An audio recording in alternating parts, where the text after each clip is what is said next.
everyone. Again, I apologize for my lateness. I would like to welcome the HOC staff and the members of the public to April 22nd, 2025 Administrative and Regulatory Committee meeting. I am Linda Kroom, Chair of the Administrative and Regulatory Committee. Joining me on this committee are my committee members, Commissioner Paul Welch and Commissioner Izola Shaw. The first item on today's agenda is the approval of minutes from the March 2025 meeting. Commissioners, can I get a motion to approve this minutes? So moved. Can I get a second? I'll second it. All in favor, say aye. Aye. Did I hear aye? Yes, I said aye. Y'all kind of low. I can't really hear you. Thank you. These minutes have been approved. We will now move to the next item on the agenda. It's a discussion and it's action items. The first thing on the agenda is authorization to adopt a new policy for the Housing Opportunity through Modernization Act, and it's called HOCMA. It's the HOCMA policy. I would like to introduce our president, Mrs. Andrews, to provide an overview of this item. Thank you very much, Madam Chair, members of the committee and the public, as well as the HLC team. Commissioners, we have provided you with a preview on a number of occasions to the fact that HUD has released in part new requirements that all housing authorities must abide by. The acronym HOCMA is one that you will become intimately familiar with over the next few meetings as we walk you through what these new requirements entail. We also will spend time later this year discussing another provision that HUD has changed related to inspections called Inspire. These regulations are bifurcated in two ways. There are some regulatory requirements that all housing authorities must adopt, and there are some that housing authorities have discretion over in terms of setting your own policy. Our Housing Resources Division and our compliance team have worked very closely and in conjunction with a consultant that we brought in, highly regarded in the industry, to look at our administrative plan in light of these regulatory changes, to give guidance on how we can streamline our current admin plan where needed, as well as propose changes in compliance with HUD rules and regulations. Because of the volume, we have decided to do a multi-part series of this presentation. Today, you will not be asked to take any action. Today, we will be providing a high-level overview of HOCMA. Again, that acronym will be described in this presentation. And Lynn will share with you how we will proceed after today in terms of next steps and discussing discretionary items. And so with that, I'd like to turn it over to our Vice President of the Housing Resources Division, Lynn Hayes, as well as her Assistant Vice President, Mita Lim, to provide you with this update. Lynn? Yeah, thank you, President Andrews. If you could proceed to the next slide, please. Okay, so as President Andrews mentioned, we are going to present the HOCMA policy in two different sessions. Today's session will provide an overview of the regulatory requirements and a high-level overview of HOCMA in general. Next week, we will, on April 29th, discuss the discretionary changes. So we will identify the policy requirements, what our enforcement options are, and then our recommendation to discuss with you for approval to make the changes to our administrative plan. HOTMA is so expansive. There are over 100 regulatory changes that primarily affect the housing choice voucher and project-based voucher program. So again, as a result of that, we did not want to overwhelm and present all of the information at once. So we are going to proceed with 2 sessions. Next slide. Today's session, again, will provide a high-level overview of HOTMA. We'll discuss some important dates. We'll talk about regulatory requirements, things that we must, provisions that we must implement, and then give highlights and have the opportunity for questions as well. Next slide. And so as I'm going through the information, if you want to ask questions as it pertains to a particular slide in lieu of waiting till the end of the presentation, that's fine with me as well. So HOTMA was signed into law on July 29th, 2016. HOTMA made numerous changes to the statutes of the United States Housing Act of 1937.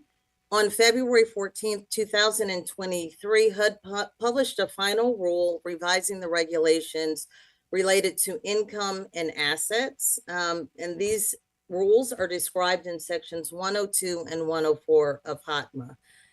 Because the HOTMA laws are so expansive, the provisions have been phased in over different phases in the last few years. Next slide. So subsequent to the final rule in February of 2023, HUD published subsequent PIH notices. PIH Notice 2024-19 was issued on June 5th, 2024, and it requires that there are certain provisions that must be implemented by June 6th of 2025. Additionally, HUD published PIH Notice 2024-38 on December 17th, stipulating that certain provisions must be implemented by July 1st of 2025. In the notice 2024-38, there were some provisions that had to be implemented right back in 2023 and 2025. So we were required to enforce those regulations, and we have made the necessary language in our administrative plan that is referenced here. So one of the changes that we were required to enforce prior till now is earned income disregard, and that was effective December 31st of 2023. Earned income disregard is an incentive program for disabled households where a portion of their income was not countered for a maximum of 48 months, right, in a lifetime. That income was not counted as we determined their rental portion and housing subsidy. Additionally, we were required to use a new form, which is referred to the 9886A, or the HUD Authorization Privacy Act form. And so this is a form that our customers are required to sign. They have always been required to sign this form. However, HUD published this new form 9886A, and we were required to begin using that form with all re-exams effective January 1st of 2024. So again, we've added that language to the administrative plan. The 9886 form is an Authorization Privacy Act form, so it allows us to collect certain information from different third parties in order to compute the income or finish the annual recertification process. Next slide. So on June 6th, in the prior notice, there's one change that we are required to make by June 6th as it relates to project-based vouchers. So the notice stipulates that the occupancy of project-based voucher units under the increased program cap and project cap accepted units. So what that means, Under project-based vouchers, every property or project, as HUD calls it, has a maximum amount or maximum number of units that may be project-based. Currently, that amount is 25 units or 25% of the property. If the unit is an accepted unit is a unit that's specially designated for a elderly or disabled household who receives supportive services. So if it's an accepted unit, then that unit is not counted in the project capped. And the current under HOTMA regulation is the project cap can now go up to 25 units or 40% of the project, the greater of the two. And so what we are required to indicate in our administrative plan is if the unit no longer qualifies as an accepted unit, meaning designated for a elderly or disabled household receiving services, what will we do? So our recommendation is to replace that unit with another accepted unit so the project cap is not reduced. Additionally, we are required to add language to our administrative plan. If a family is offered a project-based voucher unit and they don't accept it, what happens? And so we already have that language in our administrative plan. This is not new, but I'm just pointing it out. So we currently offer 2 referrals to project-based voucher units. If the household refuses that unit, then they are removed from the waiting list, but their name would remain, their name is removed from the project-based voucher waiting list. Okay, any questions? Yeah, Lynn, I had questions on that last proposal. Mhm. So do we have separate waiting lists for the project-based vouchers versus the housing choice vouchers? Yes. And I guess it wasn't in the attachment to this. So in chapter 4, which I couldn't find the language, but does the applicant have, I don't know, say the ability or have justifiable reasons to refuse a project-based voucher? They And I came do. up, yeah, they do. Okay, They do. Yes. kids in school, stairways rather than elevators. Oh, right. If, for example, we refer them to a unit, but it was not right, the right fit, maybe they needed an accessible unit would be an example. That's what I mean. Right, Yeah, right. stuff And like so that. that would not count as a turn down. We would then refer them to another accessible unit when it became available. Thank you. Lynn, I have just one question on this Sure. same thing. Mhm. You said that 2 referrals, if they don't take the project base, they will be removed from the project base, but they'll still be on the list. Am I For the clear to say tenant that? base, that's correct. Yes, ma'am. Okay, Yes. okay. Mhm. Thanks, Linda. Sure. Okay. Next slide, please. So effective July 1st, there are 3 provisions that we are required to implement. So there are new where HUD has expanded or modified definitions. They've expanded or modified what is considered excluded income. And we must define how we are going to handle de minimis errors. Next slide. So this is a list of all of the new or modified definitions that are effective July 1st, 2025. And so I'm going to just highlight, I'm not going to read the definitions, but just highlight what has changed. Next slide. So earned income, this is the current definition of earned income. What has changed in this definition is in-kind benefits are no longer considered income. And so in-kind benefits are what HUD defines where we assign a monetary value to a service or good. So our current practice is if someone reports that they have no income at all, we are required to meet with that household and conduct a zero income questionnaire.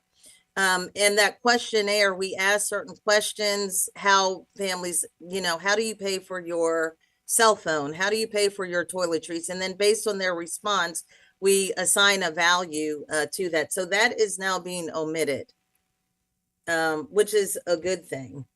So in-kind benefits is new in this definition, and also the removal of pension and annuity. So currently, pensions and annuities are considered assets. And in the Housing Choice Voucher Program, we don't use the actual value of the asset itself as income, but any interest that is earned off of that asset. So that is now excluded as income as well. It would not be until the family actually starts receiving disbursement of the pension where it would count as income. Okay, next slide. So HUD has changed the definition of a family as well. They've added language to include youth between the ages of 18 and 24 years old who have left foster care. So that is new. They've also added children or dependents who are 16, at least 16 years of age, who are at risk of becoming homeless or homeless.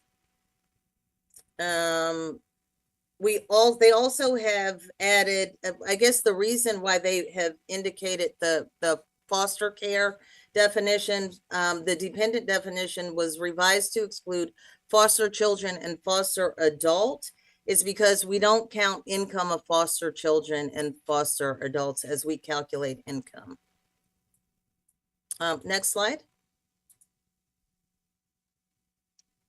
So this is again referring to foster children and foster adults. And so again, I think the rationale behind this, modifying this definition, is because we don't include the income of foster children and foster adults. Next slide. Day laborer and independent contractors are new definitions. And so a day laborer and independent contractor, income from both of these types of positions are counted as income. An example of an independent contractor would be a babysitter, a landscaper, someone who does rideshare.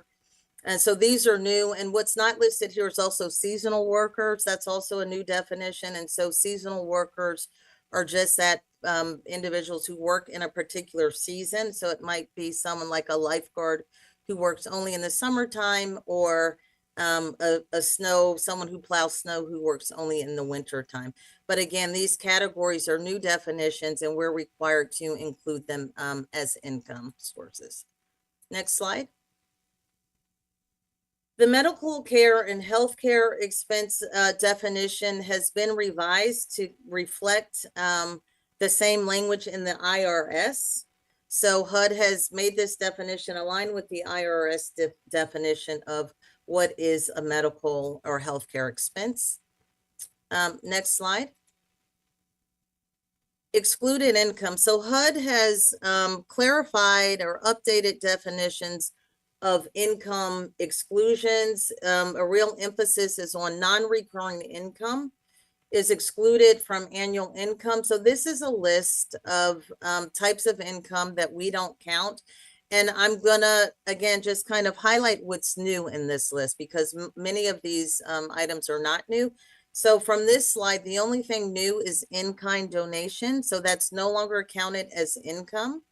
Everything else has been already in existence from this slide. Next slide. Okay. So the next slide, some new additions to excluded income include home-based care payments for a family member with a disability. That is new. Income received from a retirement plan is excluded as income. And then the Student Financial Aid of the Higher Education Act is also new. And so the Higher Education Act includes financial aid such as Pell Grants, work study, or Perkins loan. And so under this new HOTMA requirement, any tuition or required expense in excess of or any financial aid in excess of the tuition is considered income. Okay, so any financial aid in excess of tuition or required expense is considered income. However, if that additional tuition falls within the HEA category, it's not counted if the household is at least 24 years old with a dependent. Right, that's a lot a lot to digest. So this is what our staff must understand. So the new caveat is, again, just that exception for HEA tuition in excess of the college fees. And I apologize. I'm a little confused about income from any account under a retirement plan. Mm-hmm.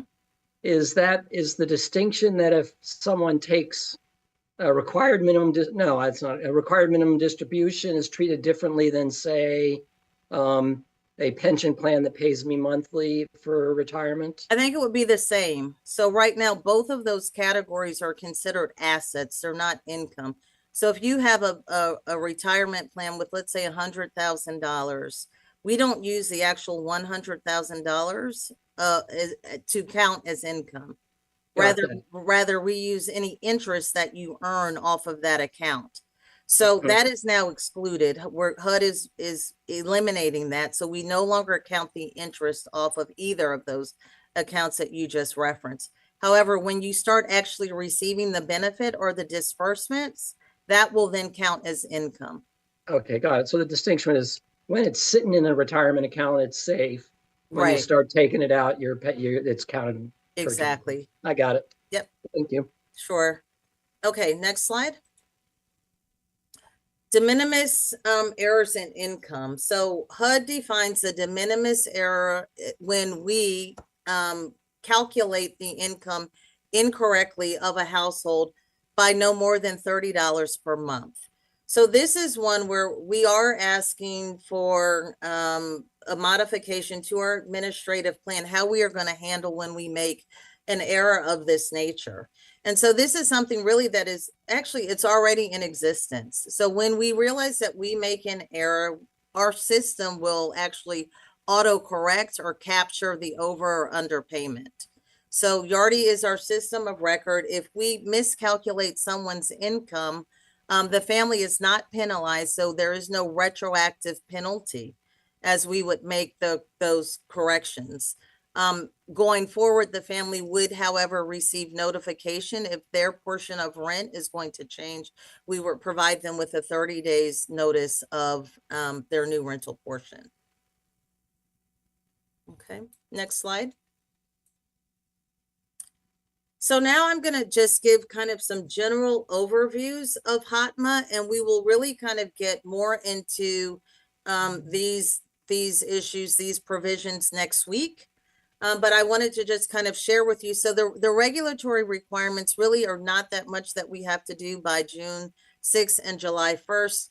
The discretionary items we'll talk about next week. And so let me just preface this by saying, as we're discussing the discretionary provisions, there are no timelines for those provisions at this point. So we are required to update our administrative plan, have the plan ready. And so once HUD notifies us that we can go forward with the discretionary provisions, we will have a policy in place. And so the reason why we cannot go forward with implementation of all of the HOTMA provisions, HOTMA was originally supposed to be effective on July 1st of 2024. HUD then delayed the implementation date for another year till July 1st of 2025. In order for us to move forward with HOTMA, we have to make changes to many of our forms. Monthly, we transmit data to HUD, demographic data on all of our families through a current software system that HUD is updating called HIP, Housing Implementation Program. HIP is not ready to receive these new transmissions, and as a result of HIP not being ready for the monthly transmissions, then HOTMA has remained delayed. And so we don't really have any idea when we will go forward with the new provisions, but we do want to be ready and have an administrative plan in place once we are given the green light to move forward with implementation of HOTMA. Okay. So, right? Yes.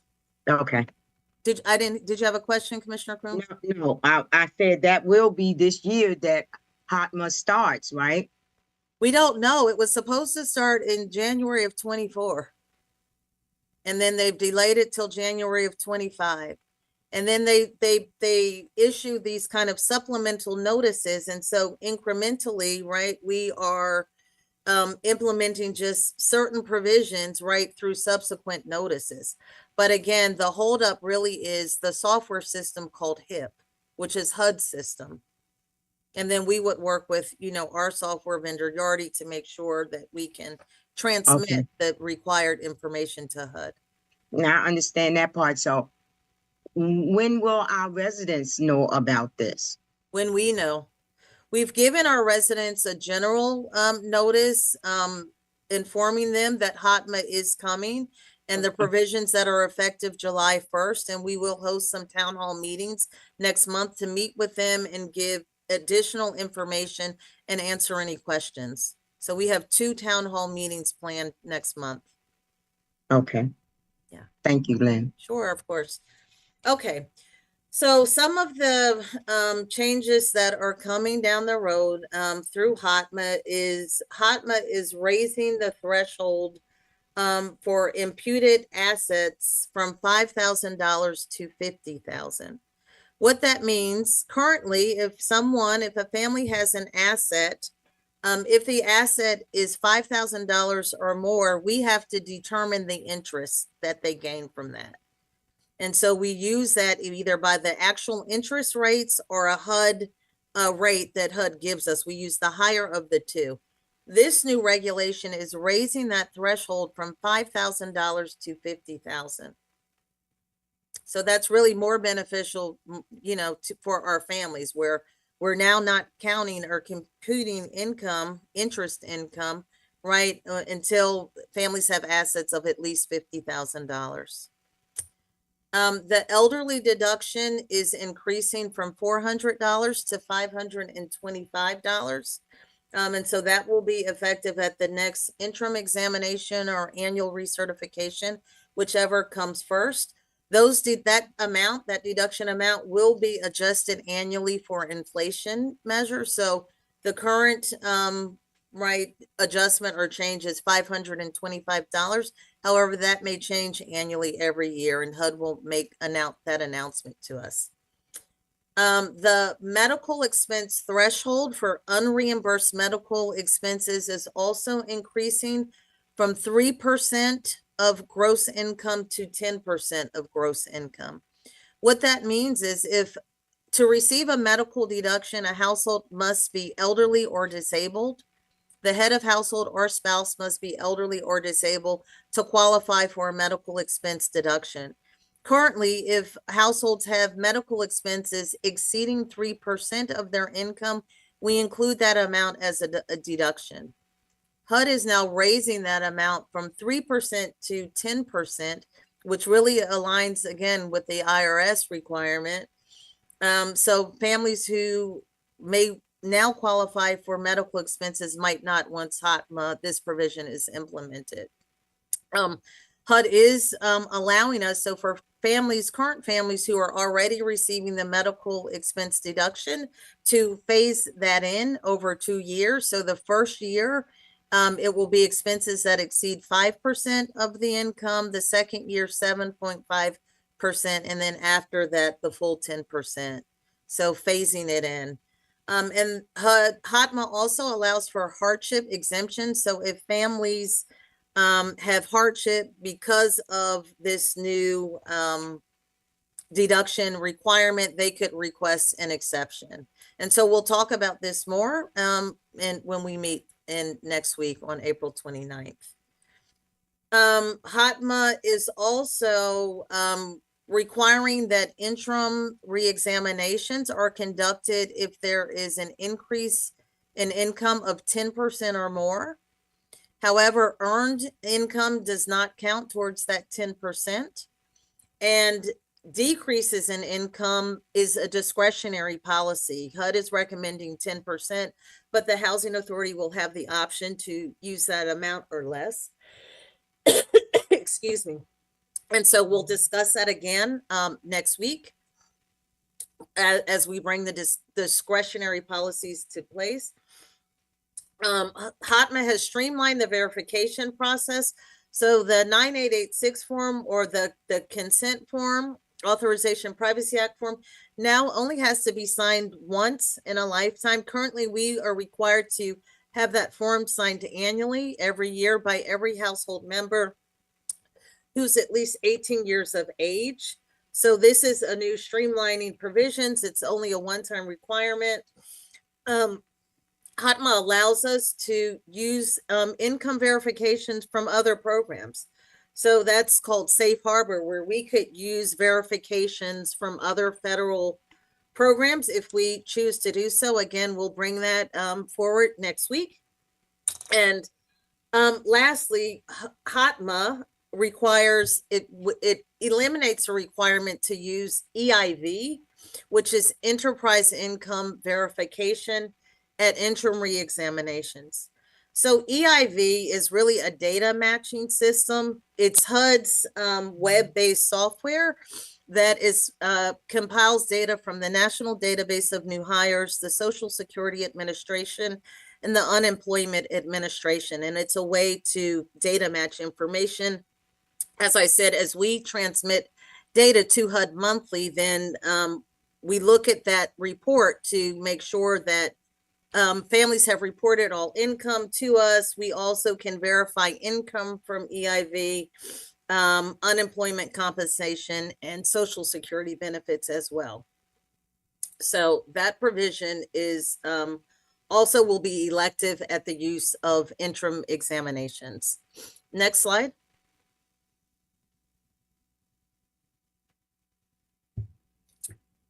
Under HOTMA, HUD is imposing an asset limitation of $100,000 or real property.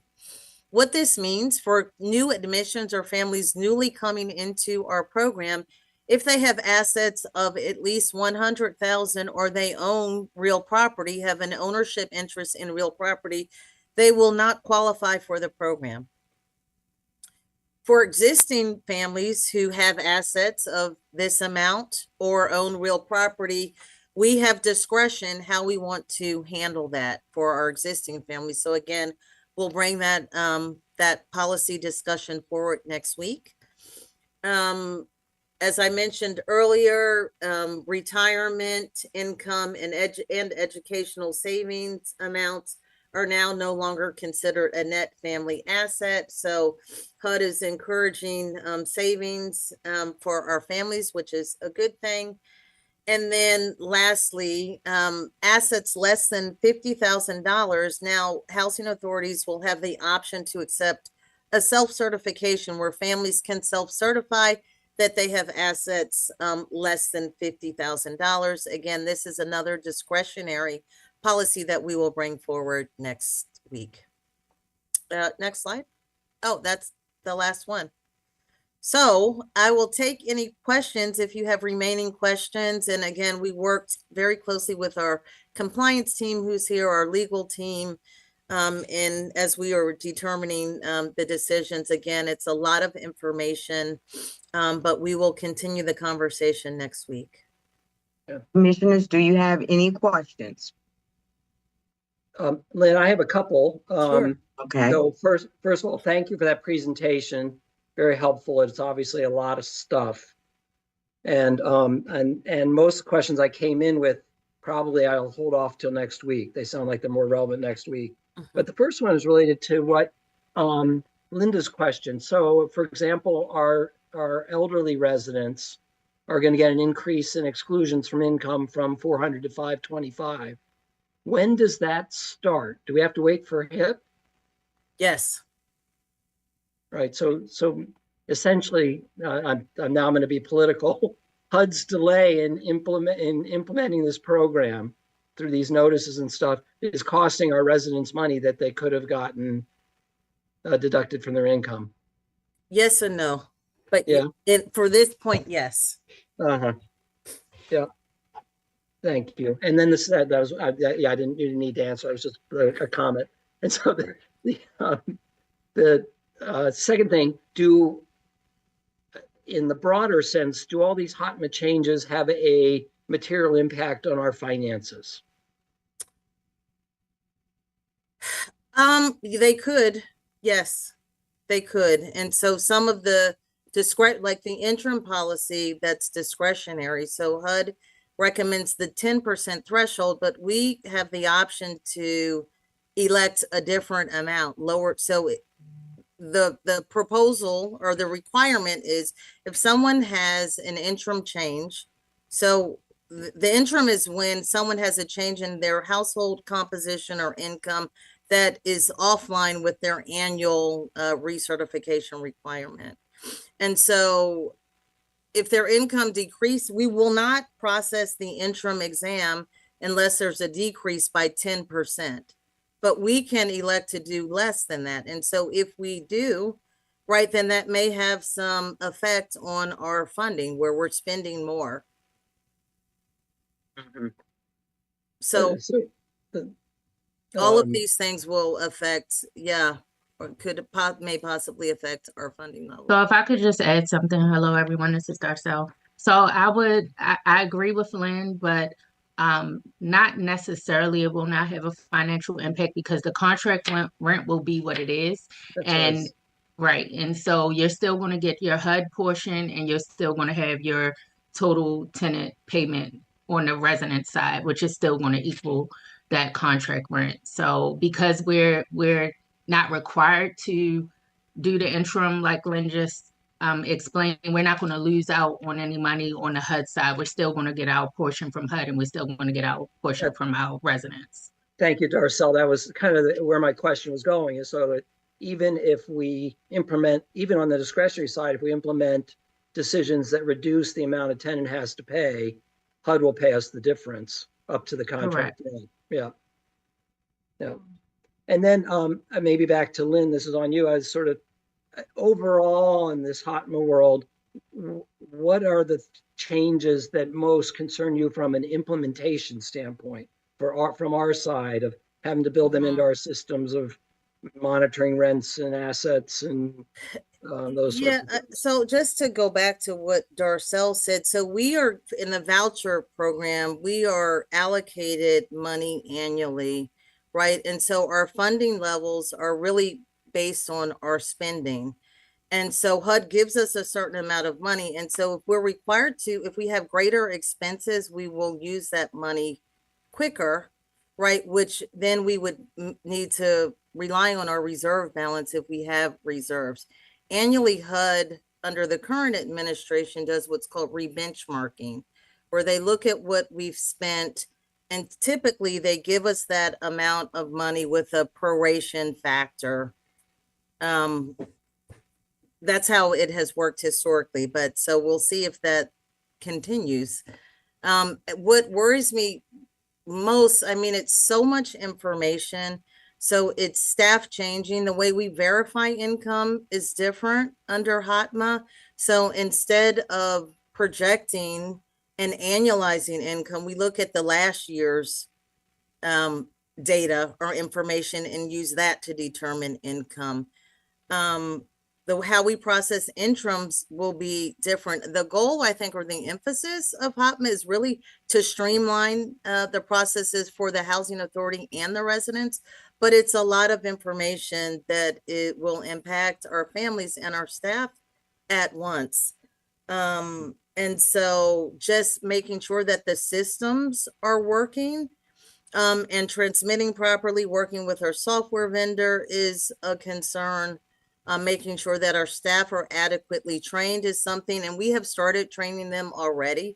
They've had HOTMA trainings with outside consultants, but again, because it's been postponed now for 2 years, right, we'll need another refresher, and then really making sure that our families are well informed as well, and understand all of the implementations and how they're affected. Great, thank you. Thank you. And then one of my other questions, I think, for next week is the enforcement of the $100,000 asset limit. That's a discretionary one for next week. That's a discretionary one for existing families. For new applicants or new admissions, that's regulatory. So it's an automatic denial for new admissions, but for existing families, yes, that's a discretionary policy discussion. Right. And the discretion is in the statute. Yes, there Yeah, are okay. different options there are 4 different options that we may elect, and we have met and talked about this, and we'll have a recommendation for you next week at what we think is best. Terrific. I look forward to the conversation. Yeah. Thank you. Thank you, course. Madam Chair. I have all my questions are done. Oh, no, thank you. Commissioner Zola, did you have any questions? Yes, I had 2 questions. The first question I think was partially answered. It does seem that the new regulatory requirements on its face will make things more efficient and more streamlined. And I was just wondering, which I think you partially answered, other than the initial implementation, where do you see some administrative challenges? And you mentioned updating software, verification of income. Was there any other place where you we will anticipate need that? update our forms. So if we elect, for example, to opt for self-certification, we will need to update our forms and kind of internal processes. And really just, again, educating our customers. Mhm.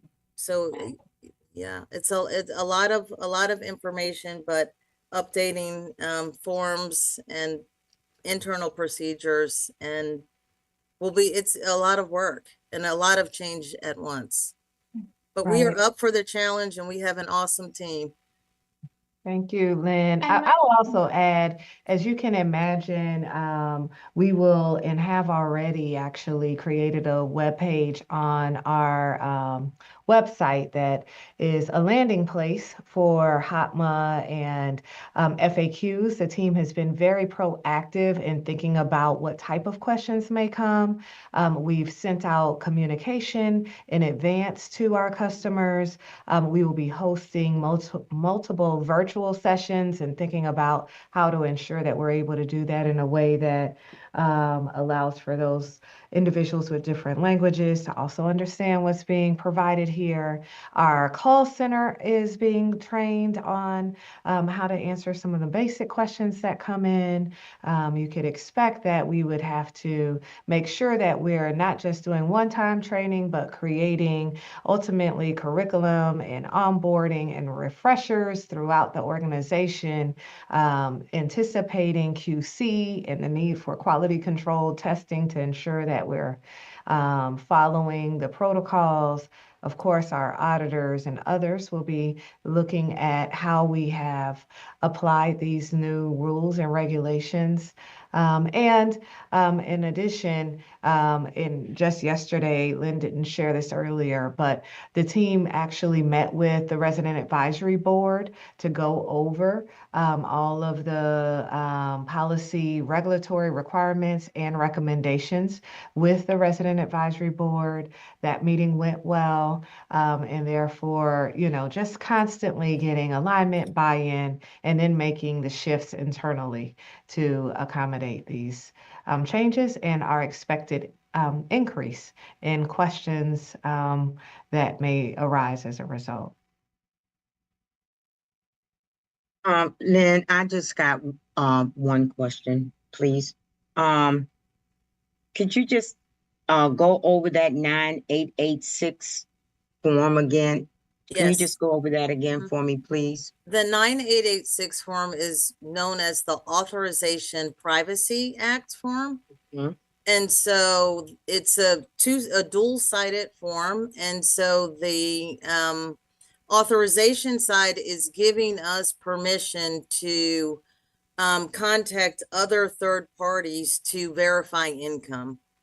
Okay. And then the Privacy Act side is letting our customers know that the information that they provide is confidential and is used solely for the purpose of determining their housing qualifications. Okay. And last question. Now, with this new policy that's going to happen this year, would this be for everyone that get recertified, or would it just automatically be for everybody, or would it come for recertification? The 9886 form? Yes. So yes, so at recertification, so we've already started this. So Okay. now, in lieu of us getting the form signed every year annually, it's only a one-time requirement, which is good for us and the families. That's a streamlining.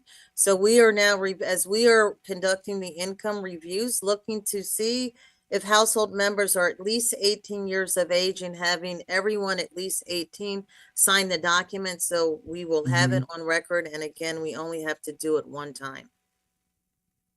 So once, say for instance, somebody want to get off that lease and they're over 18 and they already signed, it wouldn't make a difference, would it? It wouldn't make a difference. So there is policy discussion next week if they revoke the authorization or consent to sign the form, how we'll handle it if they revoke the right to sign the form. But in the scenario that you gave, if they want to leave, that would be okay. Okay. Yeah. Then thank you very much. You're welcome. Commissioners, they're asking for a vote to recommend this to the full board. No. Can I get a vote, please? And Madam Chair, please pardon our oversight. The title is misleading. We actually are not seeking authorization at this particular juncture. We need to update this. I was looking at it closer as it's showing here. We need to update the title to be reflective of the fact that this was just a discussion This is just and a an discussion. update on HOTMA. At the next meeting on the 29th, we On the will 29th. have a request for support. So at this juncture, we just wanted an opportunity to share these updates with you all, answer questions, and then the next time we meet, we'll have further discussion. Okay, and so on the 29th, Madam President, on the 29th, we can ask more questions about what's going on with this HOMA? Yes, and in fact, on the 29th, we will be presenting areas that the board has discretion on related to HOTMA, taking step by step, walking through what that discretion is and what staff is recommending, and having an opportunity to get alignment on what the commission would like to advance. And Sounds so, good. and based on those recommendations that come through the committee, we will be advancing it in the future at the full board. Okay. And again, commissioners, do you have any more questions? Yes, I have one more question, Okay. Madam Chair. So you talked about rolling out the virtual town halls and the education communication process for residents. When will that take place? The timeline for that? So like we've mailed them a pretty lengthy letter last month, reviewing the the overall changes, but the actual town halls are scheduled next month on, I believe, the 21st, 23rd and 30th. 23rd and 30th. Thank you, Darcel. That's May, correct? Yes. Oh, sorry. I'm in April. Give me 1 second. 21st and 28th as May, as Len stated. Yes, of May. Okay. Sorry. And is that something that the commissioners can participate or listen? We'll just essentially just listen into. Sure, of course. We're getting geared up for it. We will approach it similar to the webinar type style presentations that we conducted when we were giving information out for rental assistance programs and resources available. So we will definitely share that information in case you're interested in tuning in. Thank you. Is that good, Zola? Yes, thank you. Okay. Okay. Now, if there aren't any more questions, Paul, you have any more questions? I'm good, Linda. Thank you. You're welcome. If there are no more questions, we will call for a motion to adjourn the meeting. Can I get a motion? So moved. Zola, did you second? Second. All in favor?